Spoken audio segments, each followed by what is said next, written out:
महादेव मुंडे ह्यांची हत्या करत असताना ह्यांनी महादेव मुंडेंना आधी खाली पाडलं, गाठले तिथं. खाली पाडल्यानंतर त्यांना जमिनीवर आदळलं. पुन्हा त्यांना त्यांच्या पायावर पहिल्यांदा वार केला. एका पायावर त्यांच्या जखमा दिल्या मोठ्या मोठ्या तलवारीने, काय जे हत्यार असते त्याच्या कत्ती म्हणा ते म्हणा. पाय जखमी झाल्यानंतर पायांना मुक्का मार दिला आणि महादेव मुंडे तिथून रेंगळत होते. रेंगळत असताना, कारण पाय जखमी झाल्यावर चालता येईना, ते रेंगळत होते. रेंगळत असताना त्यांच्या पहिला गालावर वार केला, कारण ते ओरडत होते. मग ओरडणं, त्यांचा आवाज बंद व्हायना म्हणून त्या आरोप्यांनी त्यांच्या नरड्यावर वार केला. त्यांच्या नरड्यावर वार केल्यावर त्यांची श्वासनलिका, अन्ननलिका असते गळ्यामधून जाणाऱ्या वगैरे श्वासनलिका, ह्या तुटल्या. ह्या तुटल्यानंतर मासेचा तुकडा काढला. मी ह्या उल्लेख पण केला मासेचा तुकड्याचा, की तिथं मासेचा तुकडा मिसिंग आहे. PM रिपोर्टमध्ये पण सांगितलेलं आहे. डीप अशी इंजुरी आहे, खोलपर्यंत वार झाल्यानंतर खोलपर्यंत डीप इंजुरी कधी होते, जलचं काहीतरी एखादा भाग गायब होतोय, काढण्यात येतोय. मी कोणतंही खोटं बोललेलो नाही आहे. हे पहा, महादेव मुंडे, स्वर्गवासी महादेव मुंडे ह्यांचा फोटो आहे.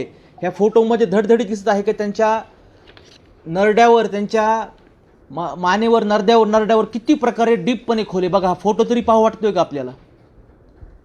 हे फोटो पाहू शकतात आपण. आज हे फोटो सार्वजनिक करत आहोत. हे त्यांच्या नरड्याचं मांस इथलचं मिसिंग आहे. नंतर त्यांच्या नरड्यावर वार केल्यानंतर ते तरी जीव थोडा राहिला होता. त्यांच्या पुन्हा मानेवर वार केले. पुन्हा त्यांच्या छातीवर, पोटावर मुक्का मार दिला. असं 22 ते 20 मिनटं महादेव मुंडे ह्यांच्या देहाची तर विटंबना केलीच, पण त्यांचा अर्धा जीव असताना पण त्या आरोप्यांनी, वाल्मिक कराडच्या टोळींनी, वाल्मिक कराडच्या पोरांनी, ते श्री कराड, वाल्मिक कराडचा पोरगा, मला तर अशी माहिती भेटली, परळीमधून लोक ऑफ रेकॉर्ड सांगतात, रडतात, भेटून येऊन आम्हाला सांगतात की अशी घटना घडलेली आहे. ह्याच्यामध्ये ते रेंगळत असताना त्यांच्यावर वार करत होते. हे श्री कराड, गोट्या गीते, बाकीचे आरोपी सगळे हे जीवाचं भीक मागत होते. हा पुढचा फोटो बघा. हे बघा, गालावर वार केलाय महादेव मुंडेंच्या, का तर ते ओरडत होते. मग त्यांचं ओरडणं बंद व्हायना, आवाज बंद व्हायना महादेव मुंडेंचा. हे पहा, तर नरड्यावर वार केले. आणि नरड्यावर पहा ना, एवढं मांस हे होतं का नरड्यावरचं?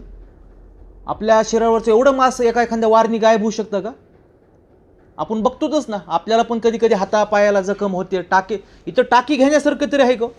समजा त्यांचा जीव वाचला असता तर टाकी तरी घेऊ शकले असते का? म्हणजे किती अमानुष पद्धतीने, किती बेकार पद्धतीने ही 20 महिन्यापूर्वी महादेव मुंडेंची हत्या केली.